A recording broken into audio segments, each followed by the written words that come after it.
It is 7 o'clock in the morning, and I am tired. But this is the kind of news and happenstance that unfortunately does not await the convenience of us mere mortals. The Games Workshop NDA that we talked about on this channel just a couple of days ago has been proven to be true. It is an actual, genuine Games Workshop document, which is now the final bit of proof, if any was needed, that Games Workshop has become a straight-up evil, predatory, and incredibly abusive company that is fully willing to try and tie the hands of supposedly independent content creators to bind them into not being critical towards the company while still pretending to be independent from the company. This is a vile practice that needs to be roundly condemned by everyone. And if that was all of it, that would be fantastic, but unfortunately, the way we came about this confirmation is very unfortunate. I am going to measure my words here fairly carefully because of two things. First and foremost, the person who provided this revelation was Norn Queen Alexis. Now, those of you who are a little bit into the deeper lore of the channel knows that me and Alexis have had a very rocky past over what I see to be perceived slights, honestly, and she has lied about me straight up, demonstrably so, at several points in the past as well. We are not on particularly friendly terms. But, you know, that's one thing. That should be entirely aside from this, and that is precisely why I am not going to make any moral judgment or any statements about what's coming up next. I am simply going to tell you the facts as I see them, as they have been reported to me, as I've been able to confirm for myself, etc., because I do not want to give my first impression on what has gone on here, because it looks incredibly bad, and it would undoubtedly be very, very uncharitable, and there is a bit too much in the way of fog of war for me to feel comfortable about this again with a person that I would naturally be biased towards. So you will excuse me for toning down the rhetoric this one. So what appears to have happened here is that there is a post. Here is the person that released the NDA. Now, I'm going to block out everything else here, because what appears to have happened is that Non-Queen Alexis has posted the contract, the signed contract, with the person's full name. She has also posted a picture of the email of the person with the email in it, and also a DM with the person where he says that I'm a content creator, I have signed the contract, I can provide it to you, I have proof, but my name cannot be mentioned in connection with this. So it appears that she has de facto straight up doxed this person. I have seen many, many tweets. I've been sent many tweets seeming to confirm this as well. Thank you very much, Discordia, by the way, for digging up a lot of this on archive links as well.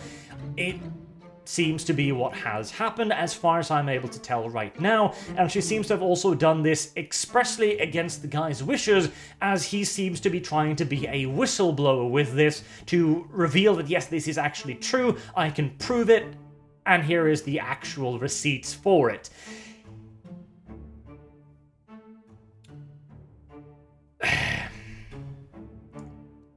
Now,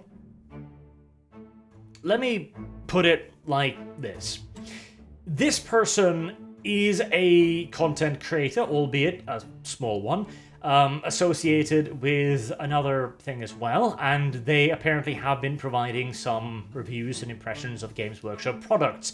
And I stand by my absolutely strident condemnation of this. A content creator that has signed this contract cannot be trusted because they have signed a contract that states that they may not provide a critical opinion against a Games Workshop product, which makes their opinion less than worthless. If it was merely worthless, that's one thing, but they are now pretending to give you, the audience, an independent opinion of a product, whilst in reality they are essentially just a PR arm of Games Workshop. That is reprehensible, and anyone who signs such a thing should be deeply ashamed of themselves.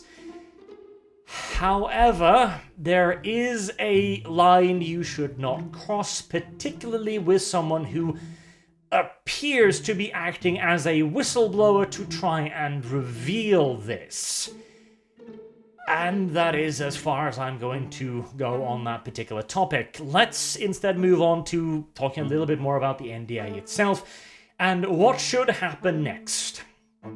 We now know the NDA is real, and I am sold. I am entirely convinced at this point, because honestly, I was already pretty convinced by seeing the NDA. It looked good. It looked exactly like the kind of thing you would expect to come out of a legal team asked to write such an incredibly abusive piece of contract. Absolutely. It looked professional, it looked slick, it looked like something that had been poured time, effort, and money into. So I am entirely convinced now. This is real, and I don't doubt it for a second. This, however, also means that apparently this contract had been up for a little while, and there is the mention of particular products and the supposed destruction of the products afterwards, yada yada yada, which seems to suggest that this is a rolling NDA being updated for particular things. So you are given Object A, and that comes with an NDA, and then you're giving access to Object B, and that comes with its own NDA, and so on, though bearing in mind that is speculation. It is simply based on the fact that there is a clause in the article suggesting specific things. So they are therefore presumably giving out a specific access to a specific thing, and then sending out a new NDA, and so on. This would mean that anyone who has signed the previous versions, which we are going to charitably assume were less awful, would also be asked to sign this one, and this was sent out quite some time ago. That has some worrying implications, because again, you cannot trust the opinion of these people at that point, and it draws into question practically the entire 40k reviewing community at that point. Anyone who has received advanced access to something, a rumor from a Games Workshop employee who has reviewed one of their products, who has gotten it for free or gotten it early,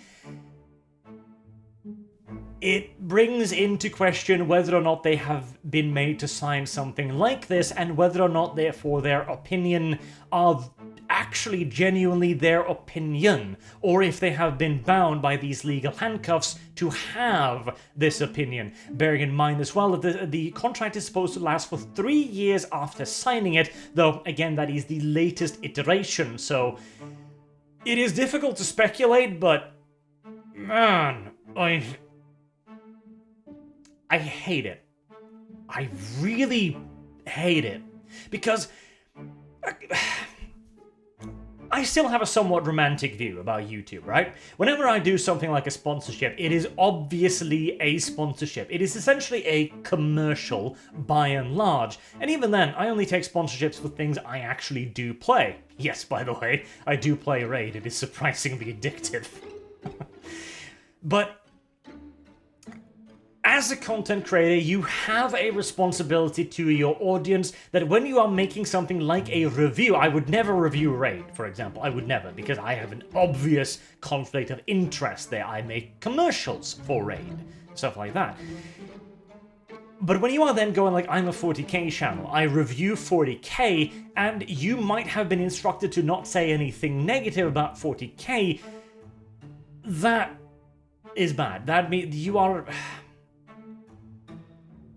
I hesitate to use the term, but you are essentially deceiving your audience at that point. You are being active actively malicious at that point. You are pretending to be an independent content creator with your own set of opinions and values that you use to judge a product, whereas in reality, you have already had your opinion made up for you by your inability to critique the project. That is a very, very huge problem. And again, nothing like this should ever be signed. No content creator should ever sign anything that bars them from giving their honest opinion about something they are going to review for very, very, very obvious reasons. This is also one of the things about stuff like video games, for example. I never sign any contract surrounding a video game. A video game producer will give me a key and be like, hey, would you like to do a video on this? And I go like, okay, I'll have a look at it, and I'll probably make a video at it after if I've accepted the key, because I feel kind of obliged to at that point, I do suppose. And even then, I generally only accept keys for products I think that you guys will be interested in seeing as well, but again, that's my own thing, so it's kind of irrelevant here again, but I hate the fact that this exists. Because it isn't just making a Games Workshop into an evil corporation. It isn't merely proving that they are abusive and absolute shitheels that are, again, trying to extort positive PR out of content creators, but it sows doubt about the very content creator community itself, which is such a...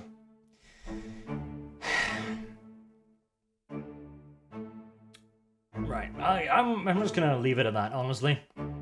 I feel I am getting physically heated over this, and it is too late for me to get heated over this. Let me just wrap it up by saying Games Workshop needs to can this agreement. Now that we know this is real, they need to make a public announcement, they need to apologize for this, they need to void every agreement they have, and they need to make this legal. They need to announce, no, we are voiding all agreements. These are awful, these are terrible, they are abusive, and quite possibly illegal even, with the extent they go to abusing the content creator, and we wholeheartedly apologize. You can trust that we are not going to interfere in any of our content creators' creativity.